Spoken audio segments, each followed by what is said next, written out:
kita punya kewajiban yang doruri, kewajiban yang asasi, kewajiban yang prioritas, yaitu menegakkan kembali tatanan Islam yang semestinya, al-khilafah al-islamiyah, dengan akidah sebagai pengikat utamanya, bukan selain itu.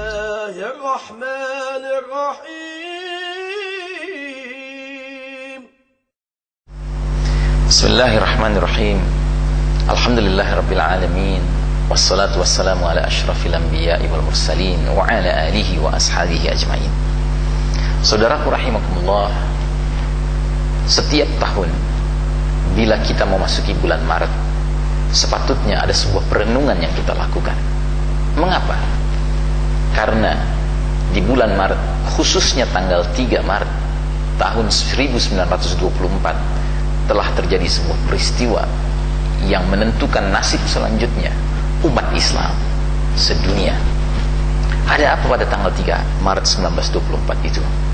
Kalau kita lihat sejarah, ternyata pada tanggal itu ada sebuah majelis yang bernama Majelis Nasional Agung yang berada di Turki mengeluarkan sebuah undang-undang yang salah satu poin undang-undang itu adalah pembubaran khilafah Islamiyah, pembubaran sistem pemerintahan Islam yang sudah berjalan ribuan tahun semenjak awal mula ditegakkan oleh Nabi Muhammad SAW di kota Madinah, kemudian oleh seorang pengkhianat bernama Mustafa Kemal, orang yang berdarah Yahudi dan memang dididik dibesarkan oleh Yahudi dengan fikiran-fikiran Yahudi dan jiwa Yahudi, akhirnya melakukan sebuah tindakan pembubaran tatanan kehidupan umat Islam dalam hal bermasyarakat dan bernegara yang disebut dengan khilafah Islamiyah, untuk kemudian selanjutnya Turki menjadi pelopor mendirikan kehidupan bermasyarakat dan bernegara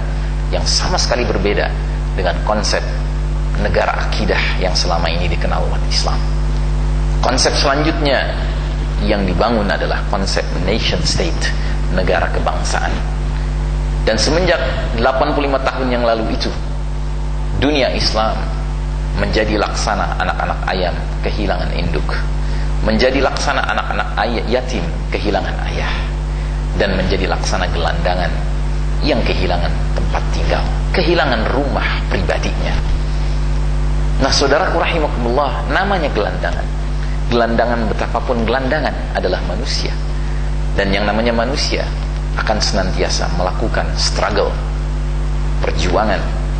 Bila rumahnya dibubarkan oleh terantip, maka mereka akan memaksa diri untuk memiliki tempat tinggal darurat, rumah darurat, yang biasa kita kenal dengan istilah bedeng. Sekedar rumah sederhana, asalkan mereka bisa ternaungi dari teriknya matahari dan dari dinginnya hujan. Maka semenjak 85 tahun, bermunculanlah di berbagai sudut-sudut dunia Islam bedeng-bedeng milik bangsa masing-masing. Ada bedeng khusus milik bangsa Mesir, ada bedeng khusus milik bangsa Saudi, ada bedeng khusus milik bangsa Indonesia, ada bedeng khusus milik bangsa Malaysia. Pendek kata, semua bedeng-bedeng itu memiliki dan mengekor kepada konsep barat dalam hal kehidupan bermasyarakat dan bernegara, yaitu konsep nation state. Mulailah semenjak saat itu umat Islam menghayati sebuah kehidupan yang sangat berbeda dengan kehidupan mereka tatkala dinaungi oleh tatanan Islam, tatanan khilafah Islamiyah. Mulailah umat Islam bergeser, mengalami disorientasi, yang tadinya senantiasa menyatakan atau meyakini bahwasanya wahdatul aqidah, kesatuan akidah merupakan sebab persatuan masyarakat luas di dalam tubuh umat Islam ini, kemudian bergeser menjadi mulai memahami, menerima, bahkan meyakini bahwa wahdatul qaumiyah, kesatuan bangsa, kesatuan kebangsaan itulah yang menjadi pemersatu masyarakat. Dan mulailah bergeser konsep al-wala wal bara, konsep loyalitas dan disloyalitas. Mulailah umat Islam mengira bahwa mereka harus membangun solidaritas nasional lebih utama daripada solidaritas akidah Islamiyah. Mulailah mereka terasingkan satu sama lain, padahal mereka sama-sama sholat menghadap ke arah kiblat, ke arah Ka'bah, tetapi hati mereka berjauhan hanya karena batas-batas teritorial yang dibuat oleh manusia. Mulailah mereka diharuskan membentuk kerumitan birokratis antara satu negeri muslim dengan negeri muslim lainnya dengan adanya visa dan paspor, sesuatu perkara yang tidak dikenal selama ribuan tahun semenjak umat Islam menghayati daulah Islamiyah yang bersemangatkan akidah sebagai pemersatu utamanya. Nah, jadi saudaraku rahimakumullah, inilah realisasi dari peringatan Nabi SAW bahwasanya akan tiba masanya di mana umat ini mengalami the darkest ages of the Islamic era, era yang paling kelam dalam sejarah Islam. Babak pertama umat Islam hidup bersama Nabi mereka disebut dengan era An-Nubuwah, babak kenabian. Langsung Nabi Muhammad SAW memimpin mereka semenjak dari tidak memiliki apa-apa, semenjak mereka masih teraniaya di Mekah sebelum hijrah ke Madinah, sampai akhirnya Allah takdirkan mereka memiliki pengaruh, memiliki kekuasaan, memiliki kekuatan untuk membangun sebuah daulah Islamiyah dengan Nabi sebagai Raisud daulah yang pertama, yaitu di kota Madinah Al-Munawwarah. Dan dari situ memancarlah cahaya Islam yang meluas ke seluruh jazirah Arab. Hanya dalam tempo begitu singkat Nabi memimpin di Madinah, wilayah Islam sudah meliput seluruh jazirah Arab. Begitu pula dilanjutkan dengan babak kedua, babak khilafatun ala minhajin nubuwah, babak kekhalifahan yang mengikuti cara kenabian, yaitu kepemimpinan para khulafaur rasyidin, Abu Bakar, Umar, Utsman dan Ali radhiyallahu anhum ajmain. Orang-orang yang dijuluki khulafaur rasyidin, khalifah-khalifah yang jujur, khalifah-khalifah yang adil, khalifah-khalifah yang terbimbing oleh Allah Subhanahu wa taala.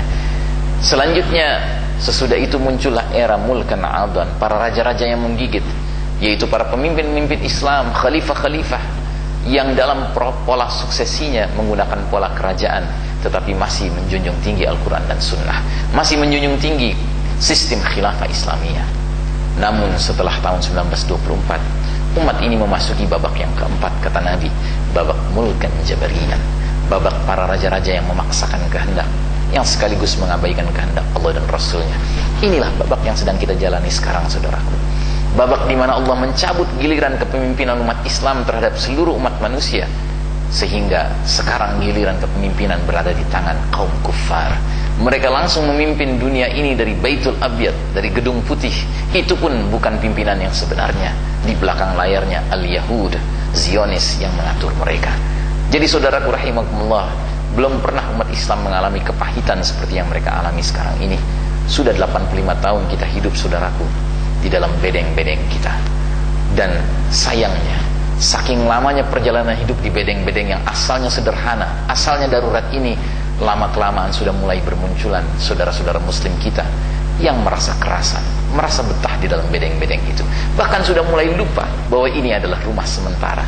Sehingga ada yang mulai mengatakan, bedeng ini tampaknya sudah final, kita puas dengan bedeng ini. Mereka tidak ada lagi ghairah, tidak ada lagi kecemburuan untuk menegakkan rumah yang semestinya rumah syar'i milik mereka, yaitu tegaknya kembali khilafah ala minhajin nubuwah, tegaknya khilafah Islamiyah.